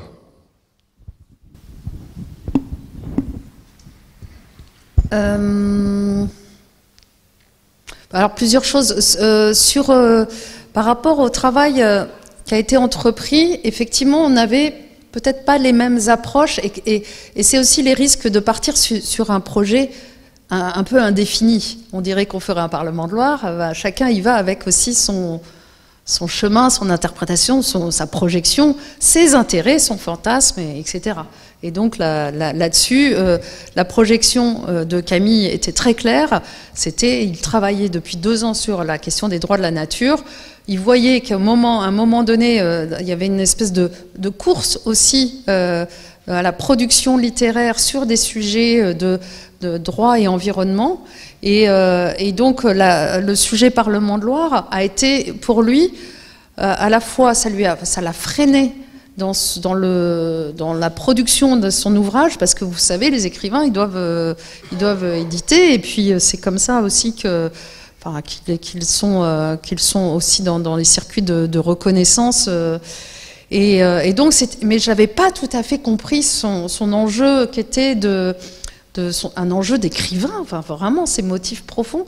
Les motifs profonds pour le polo n'étaient pas forcément les mêmes que pour chacun des membres de la commission. Enfin, donc on s'est retrouvés sur des choses qu'on ne s'était pas forcément déclarées. Le projet du polo, c'est en gros, et depuis toujours, depuis la fondation du polo, c'est de retourner le monde de l'ingénierie et de l'urbanisme à travers des approches qui sont moins académiques, moins techno, mais qui ouvrent la place à des approches plus subjectives, qui ont plus un potentiel transformateur que des approches techniques réglementaires qui viennent renforcer toujours le même système. Voilà, bon, donc mais on ne se l'est pas forcément dit. Ou alors on ne pouvait pas forcément se comprendre, parce que quand on part dans un jeu, on ne se déclare pas forcément tous nos backgrounds, nos arrière-plans, nos visions. Virginie, quand elle vient là, effectivement, elle a dit « Ah, moi j'ai envie de jouer avec... » Et puis c'était... Enfin, ça nous faisait du bien, quoi. Enfin, aussi, intellectuellement, physiquement, humainement. Enfin, voilà. Après, ce qui a été compliqué, c'est que Camille, pour nous, a adopté le point de vue de l'universel, alors qu'on était dans un projet hyper contextuel, donc Loire. Et on ne pouvait pas parler de Loire comme on pouvait parler de mer, de Méditerranée, donc c'est là où on a eu un moment, un point de divergence sur la notion de contextuel ou d'universel. Alors sachant que c'est les deux faces de la même pièce, hein, mais en tout cas c'était un sujet... Voilà, et la deuxième partie de la... Je ne me souviens plus. Ah oui. Allez, let's go. ça se construit et ça se construit justement. Tu vois, on se dit, bon, on a fait ça, le rapport. Voilà. Ensuite, maintenant, on a fait les assemblées. Mais une assemblée, il faudrait en faire d'autres, il faudrait qu'il y ait des assemblées partout. Maintenant, on va faire la déclaration. Voilà, on y va, hein, doucement, et aujourd'hui, le truc, il a pris naissance là, mais ça n'a aucun sens s'il n'est pas porté par un plateau plus large. Donc peut-être que c'est ça notre commun, de dire d'aller siéger et de faire exister le Parlement de Loire, même qu'il édicte une loi, pourquoi pas, enfin, et puis de continuer le jeu. Je pense qu'il y a... Et ça s'invente aussi parce qu'aujourd'hui, plus personne n'est en place par rapport à ces modalités classiques, de ces métiers classiques, et cherche aussi à se déplacer, à travailler du pas de côté, à être enrichi par d'autres visions, d'autres points de vue, et y compris le monde artistique, hein, que tout le monde est un peu dans des sidérations. Hein. Peut-être aussi, si je peux rajouter, il me semble aussi qu'il y a eu un moment, moi je l'ai ressenti dans le journal des conflits, où effectivement on a vu arriver beaucoup de conflits sur la Loire, puisqu'on était en territoire ligérien, et que il me semble peut-être qu'on a peut-être eu peur ou qu'on a été fragilisé par l'idée qu'il y ait ce qu'on appelle un motif de contentieux qui, d'un seul coup, surpasserait d'autres. Par exemple, on avait les gens des bassines, on avait les gens des centrales nucléaires, des gens des associations qui défendaient leur riverainneté, et on revient à cette notion de compétition. Qu'est-ce qui, finalement, si on siégeait, quelle aurait été peut-être la première affaire? Et je sais que peut-être on s'est freiné de nous-mêmes, mais je trouve finalement au début, moi aussi j'ai dit bah mince, moi il faut y aller, moi aussi. Mais finalement, peut-être que cette fragilité ou peut-être cette réserve qu'on a eue, c'est pas plus mal, parce que finalement, je le vois de chacun, à peu près les 10 personnes, on essaime. C'est-à-dire que chacun va sur une rivière, sur une montagne, parler, et finalement, on n'a pas siégé, on ne siégera sans doute pas, mais moi, c'est presque le process, j'ai adoré le process. Maintenant, d'un seul coup, en faire un Parlement de Loire, je ne sais pas s'il faut passer le cap, ou si au contraire il faut laisser faire en sorte que cet essaimage soit de partout, dans chacun de nos gestes quotidiens, dans nos professions, dans nos institutions, et c'est pas facile d'amener le Parlement de Loire un peu partout comme ça. Donc voilà, je pense que peut-être il y a eu à un moment donné l'idée de dire on peut pas y aller parce que d'abord on sait pas, on savait toujours pas qui seraient les représentants, qui seraient les traducteurs du sable, du poisson, des micro-invertébrés, de l'épave. On n'a pas répondu, on ne sait pas répondre à ça. Donc la question, elle reste en suspens, de qui sont les mandants de ces non-humains. Et on laisse la question ouverte, et on espère qu'on sera plusieurs à pouvoir y répondre, ou peut-être jamais, je ne sais pas. C'est pour ça qu'il y a des actes de création qui poursuivent ce travail. Donc il y a les Faiseurs de Loire, donc une espèce de jeu là qui a été réalisé entre des artistes et des acteurs de l'environnement. Il y a ces cercles de justice restaurative dont je vous parlais, qui mettent en situation des humains et des non-humains. Pour qui doit réparer quoi, et donc c'est un peu plus compliqué parce que la question bourreau-victime n'est pas au même endroit et c'est un peu déplacé. Mais voilà, dans ces expériences d'échanges, de conversations, de relations, enfin, il y a toute une série d'expériences à mener. Et je pense qu'à chaque fois, on le dit, la démarche Parlement de Loire est une démarche culturelle, méthodologique et culturelle, et qui, par rapport aux différentes luttes, enfin on a vu, et c'est même les lutteurs qui nous l'ont dit, vous n'êtes pas des espaces de militance, c'est pas votre endroit, il faut pas que vous soyez là, mais on a besoin de vous, et vous avez besoin, enfin voilà, donc là encore un système d'interdépendance. Ça se construit une fois de plus, hein, on chemine aussi avec... et donc une des idées serait, je me dis, un itinéraire Parlement de Loire, du bassin versant, des rivières, où il y aurait des correspondants, où il y aurait des rendez-vous, un cercle juridique, un faux procès, une balade dans la montagne... Enfin, vous voyez, des rendez-vous comme ça qui pourraient intéresser d'autres que les habitants aussi, des gens qui viendraient contribuer, qui viendraient verser leur leur contribution, leur apport, leur connaissance, leur savoir, leur... Bon voilà, donc il y a dans cette réflexion de retournement et comment les sols, les milieux peuvent être plus écoutés, entendus. Il y a quelque chose qui est au travail et une fois de plus, ça peut... Moi, je vous dirais honnêtement, c'est pas la question de la reconnaissance juridique du fleuve qui m'intéresse, hein. Mais moi, Maud, hein, Maud Le Floch, d'autres, notre affaire à tous, ils sont à fond pour obtenir la personnalité juridique. Mais c'est ça qui est bien dans ce chantier collectif. Moi, je me dis, mais si c'est un moyen pour que les milieux soient entendus, considérés, et qu'ils puissent être autour de la table, on aura tout gagné.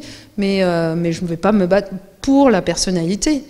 Moi, je m'en fiche que Loire obtienne un compte en banque pour s'il y a des préjudices qui lui ont été des préjudices commis. Donc non, ce qui est intéressant, c'est que ça vienne travailler un peu et inverser des méthodes qui sont destructrices et qui sont anthropocentrées et qui sont impensées pour la plupart, enfin qui sont des process qui ont été technicisés, généralisés dans l'ingénierie territoriale. Et donc voilà, elle est là la militance pour moi. Merci beaucoup pour cette présentation.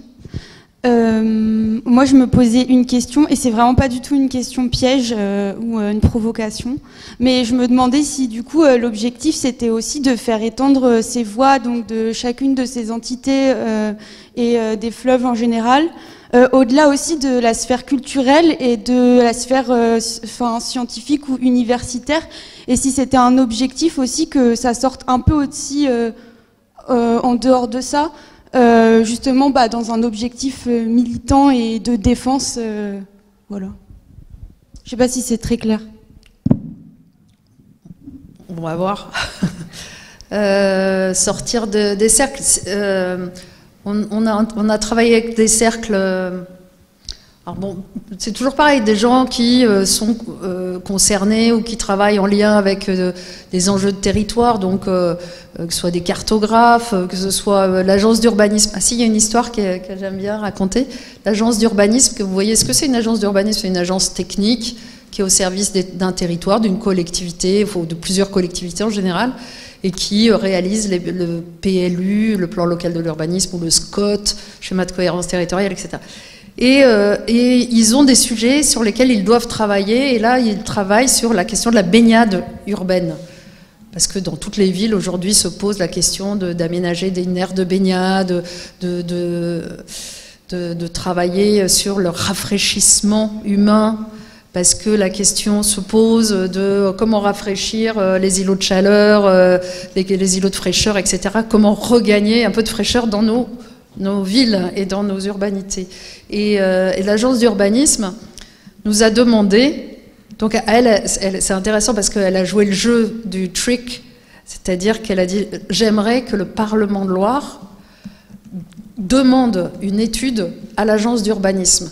Donc qu'une fiction saisisse l'agence d'urbanisme, qui est une réalité, pour travailler un sujet, à la façon du Parlement de Loire, avec des auditions, avec des fictions, avec des résidences art sciences, avec des expérimentations de territoire. Et avec cette méthode, on est arrivé à imaginer pas seulement des aires de baignade, mais qu'est-ce que, pour les hommes et pour l'humain, mais qu'est-ce que ça ferait au fleuve aussi de recevoir l'humain qui se baigne en Loire, et donc d'imaginer ce que pourraient être des contrats de baignade entre Loire et Soie, et des baptêmes de Loire, enfin, et des rituels de Loire, etc. Enfin, voilà, c'est allé aussi...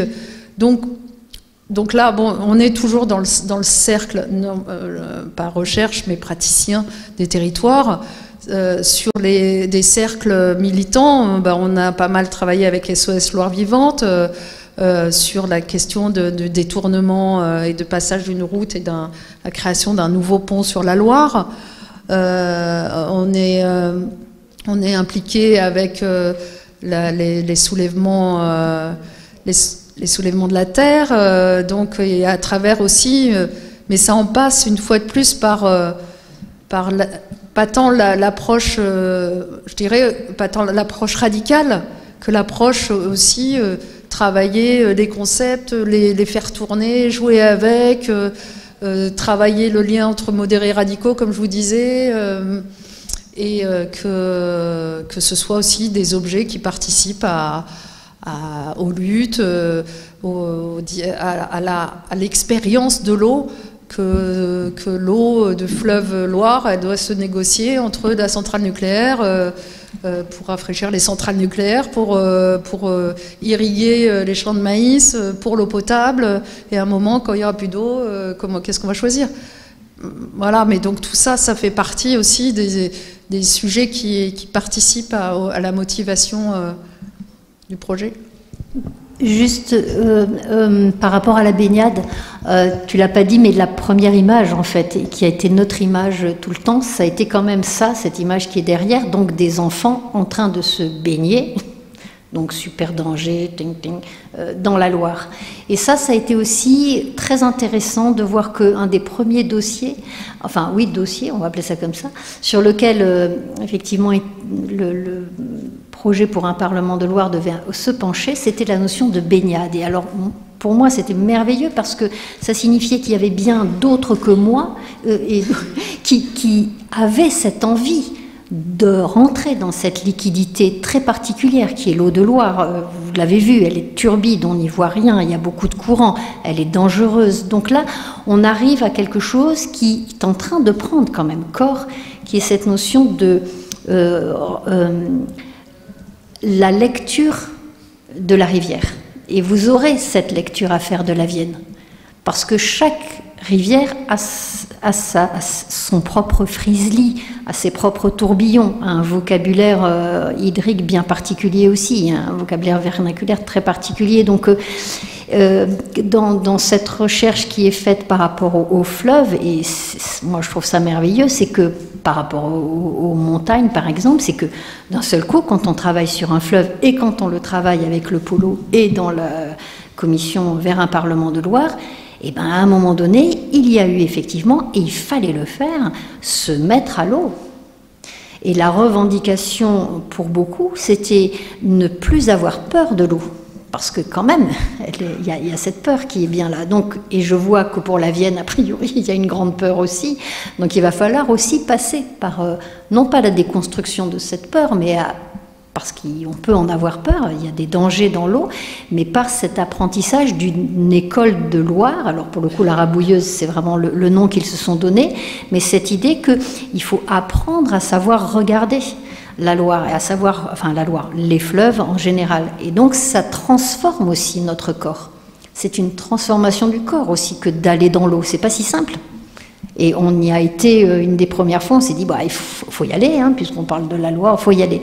Et on y est allé. Ça, c'est vraiment quelque chose qui est, je trouve, extrêmement important. C'est, à un moment donné, c'est se mettre dans cette liquidité. En éprouver la force, en éprouver la pollution, en éprouver l'odeur, en éprouver le peu d'eau, pas d'eau, beaucoup d'eau. Mais il faut, à un moment donné, absolument rentrer dans l'eau. C'est important. Et actuellement, il y a une réalisatrice, Julie Gauthier, qui est nageuse, danseuse, apnéiste, qui réalise un film documentaire sur cette question de l'immersion en Loire. Et je crois que vous êtes rencontrés. Est-ce qu'il n'y a pas département dans un fleuve comme la Loire, même la Vienne, parce que bon, c'est quand même il y a une unicité, mais il y a aussi une grande diversité entre, je sais pas, au Puy et puis à Nantes. Ici chez nous, la partie limousine occitane et puis la partie de la plaine poitevine et tourangelle. Donc quelque part, oui, puis aussi c'est marqué. La Vienne, c'est marqué par le Limousin, par par une histoire avec deux bassins versants, le bassin de la Dordogne et le bassin de la Loire.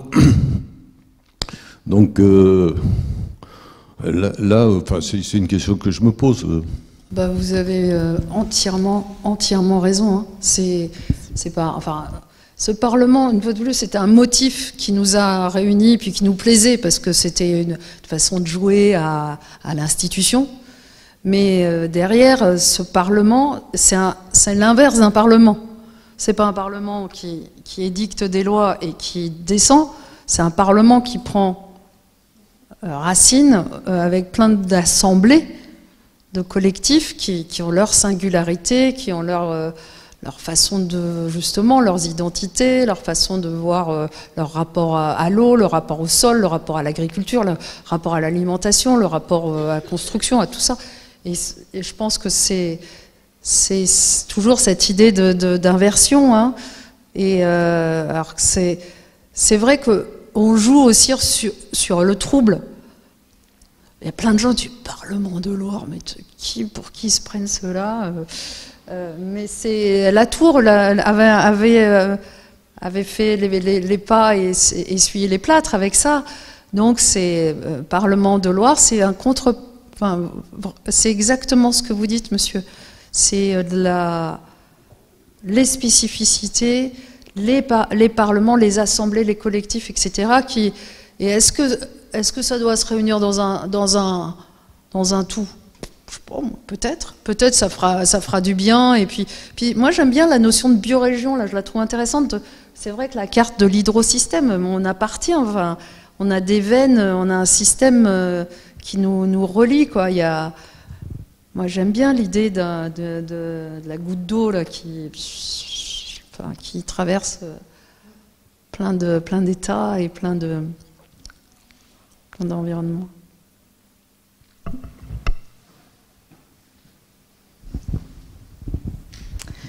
Moi, j'avais une question par rapport aux affluents, et notamment les petits affluents, les petites rivières, même les zones humides.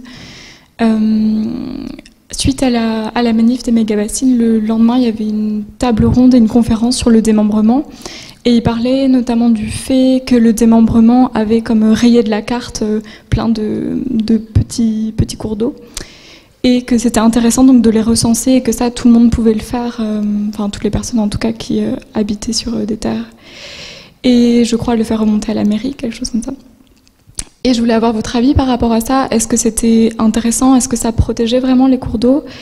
Et on voit souvent dans certaines pratiques agricoles des agriculteurs qui vont comme combler des mares ou puiser dans les rivières ou en tout cas drainer ou faire disparaître certaines zones humides. Et est-ce qu'il y a donc comme des contrôles, je ne sais pas, du respect par rapport à la présence de ces cours d'eau? Alors je veux bien prendre sur cette partie-là. Alors effectivement, vous faites, je pense que vous parlez en fait d'une politique publique, pareil, du ministère de la Transition écologique, qui est extrêmement intéressante, qui est le recensement, en fait, la nomenclature, en fait, de ce qu'est un cours d'eau. Ça a été remis en cause. Est-ce qu'il faut que ce soit effectivement avec un cours d'eau pérenne, donc que ce soit un intermittent? Qu'est-ce qu'on appelle un cours d'eau? Qu'est-ce que c'est? Ça, c'est extrêmement intéressant. Là, vous touchez du doigt quelque chose sur lequel moi j'essaie de travailler, mais je n'ai pas tous les outils encore. Mais on a sur la cartographie, enfin en toponymie en tout cas, donc on a des cours d'eau qui s'appellent le tourne-cul, le portefeuille, qui sont des tout petits, mais vraiment ce qu'on appelle des rues en fait, des tout petits ruisseaux parfois intermittents, qui portent des noms qui montrent quand même qu'il y avait une fonction. Quand vous appelez le portefeuille, bah, c'est que ça, à un moment donné, il y a eu effectivement des artefacts ou du bois même flotté qui a pu descendre. Donc on a des fonctions qui sont liées en fait au nom de ces petits cours d'eau, de ces petits qui sont parfois maintenant défaussés. Si un cours d'eau, je dis ça sous contrôle peut-être de certains ici, mais si un cours d'eau est déclassé et qu'il n'est plus cours d'eau, donc il est rayé de la nomenclature en fait des cours d'eau, effectivement il y a la possibilité de déverser beaucoup plus de choses que dans un cours d'eau. Donc là, on a été, nous, extrêmement vigilants, mais bon, il faudrait qu'on soit plus, et maintenant c'est effectivement de l'ordre de peut-être de la recherche, enfin de la science participative, qui fait en sorte que les citoyens effectivement sont appelés à essayer de désigner, de caractériser le plus petit cours d'eau qu'ils ont, pour faire attention que ces tout petits cours d'eau ne soient pas déclassés et ne deviennent surtout pas des fossés, auquel cas, déclassés, ils peuvent effectivement accueillir la pollution. Donc, enfin, bon, je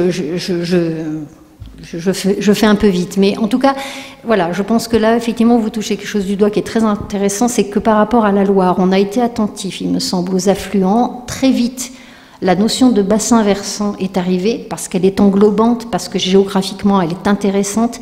Et effectivement, on a travaillé, il me semble maintenant, moi j'y vais déjà sur les zones humides. Bon, alors là, on rentre dans le grand monde des zones humides, et on y rentre aussi avec un vocabulaire qui est un vocabulaire de territoire, parce qu'il y a le vocabulaire donc géographique, mais il y a un vocabulaire de territoire extrêmement intéressant qui est lié aussi à l'identité des bassins versants. Et sur la Loire, c'est peut-être aussi ça, quand vous parliez, monsieur, des différentes unités paysagères ou identitaires. C'est vrai qu'on a peu parlé avec l'estuaire, on n'a pas réussi, on l'a pas fait, c'était trop loin, c'était compliqué. Mais il y avait quelque chose qui nous rassemblait, et il faudrait voir si ça existe aussi dans la Vienne, c'est qu'on avait un adjectif qui est ligérien. Et ce truc-là de ligère, en fait, qui veut dire sable, limon, eh ben, ça a été drôlement pratique de s'appuyer sur ce mot-là, non pas pour dire une identité ligérienne, mais quelqu'un à Nantes qui se sent de la Loire dira « je suis ligérien », de même que quelqu'un qui est à la source. Et ça, c'était, il me semble, vraiment un mot qui était intéressant. Je ne sais pas s'il existe. Alors, si pour vous c'est viennoiserie, c'est super. Vous êtes la rivière la plus gourmande du monde, c'est génial. En tout cas, la plus sucrée. Mais voilà, je pense que les termes sont extrêmement importants. Et il faudrait regarder dans votre vocabulaire viennois s'il y a quelque chose à laquelle vous pouvez vous raccrocher, qui pourrait aider aussi à faire masse aussi.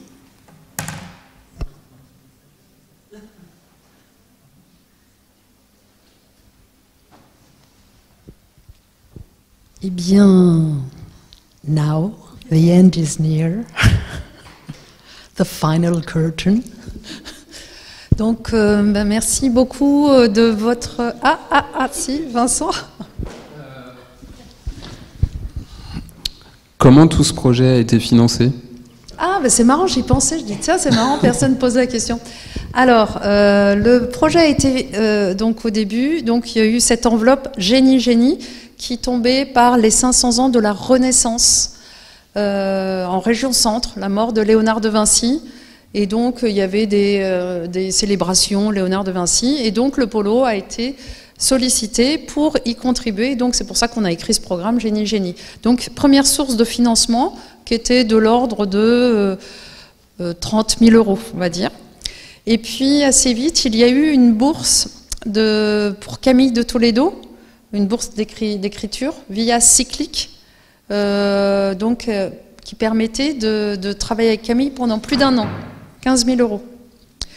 Et ensuite, donc Covid aidant, et puis vu que les temps s'étiraient, on est retourné en disant voilà, Parlement de Loire, ça va être un truc de dingue, il faut qu'on puisse continuer l'histoire.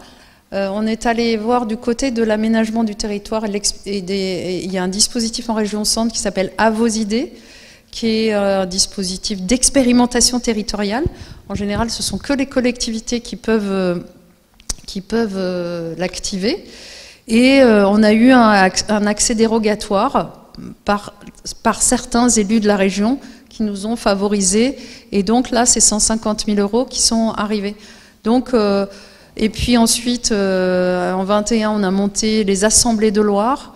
Et on est allé chercher à nouveau des moyens du côté du FEDER, de l'agence de l'eau, qui était en train de réviser le SDAGE, schéma directeur l'aménagement et la gestion de l'eau. On a eu un financement de la Fondation Daniel Mitterrand.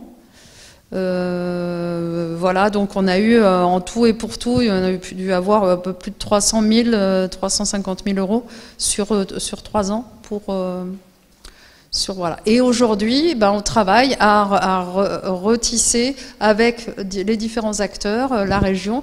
Là, je disais, je ne sais plus à qui, il y a le ministère de la Transition écologique qui 15 000 euros pour continuer l'histoire. Parce qu'on se disait, voilà, ils vont jamais y aller. Ça y est, ils sont voilà, ça les intéresse. Pourquoi ça les intéresse? Parce qu'ils savent très bien que pour travailler les sujets de transition, le recours justement à ces imaginaires, à ces fictions, à ces retournements, a une potentialité d'agir que n'a peut-être plus aujourd'hui l'ingénierie traditionnelle, classique, et que les concertations et toutes les politiques de concertation sont un peu à bout de souffle. Il y a un peu un épuisement des méthodologies classiques, et donc ça peut participer du renouvellement aussi, de convier des modalités. Mais vous voyez, hein, c'est fragile, hein, c'est fragile financièrement, et puis l'économie, on ne l'a pas. Il y a pas c'est à chaque fois pouf, pouf, pouf, pouf. Et c'est tant mieux, enfin bon, ça va. Mais là où c'est fragile, c'est qu'un projet comme ça, il faut le tenir, y compris déontologiquement, garantir justement les travaux des artistes, les travaux de Camille, garantir le fait que ça ne soit pas du Parlement de Loire-Washing qui soit fait parce que ça va faire bien d'un seul coup. Tac, ça coche la case. Enfin, il y a des dangers partout, hein, c'est des liaisons, c'est une nouvelle façon de travailler. Mais peut-être aussi dire qu'on a été inquiet tout le temps. Quand même, on a vu quand même, il y a eu cette inquiétude. Oui, parce que c'était, on savait pas très bien. Donc il y avait l'accompagnement de Camille de Toledo qui nous menait, mais alors on savait qu'il y avait le livre. Ça, je pense que c'était extrêmement important de savoir qu'il y aurait la restitution. Et puis après, voilà, mais cette inquiétude-là, on a tous fait avec nos métiers, nos institutions qu'on a quand même embarquées, mine de rien. Chacun a embarqué ou son ministère, ou son école, ou son chef. Et voilà. Mais il faut garder l'idée que, je le dis souvent, il y avait quelque chose de l'ordre du labeur, quoi. Vraiment, c'était laborieux. On a vraiment bossé. Et bon, moi, je le dis souvent et je le redis ici. Pour moi, c'est une des plus belles expériences professionnelles, parce que je l'ai vécu dans ma profession, une des plus belles expériences professionnelles et intellectuelles dans ma vie. Enfin, c'est pas fini, mais voilà. Mais avoir participé à ça, ça a du sens, et ça a du sens dans mes gestes professionnels aussi, et maintenant dans le discours que je peux avoir avec toute autre personne. Donc ça c'est très important, c'est chouette. On arrête ? Dispersion.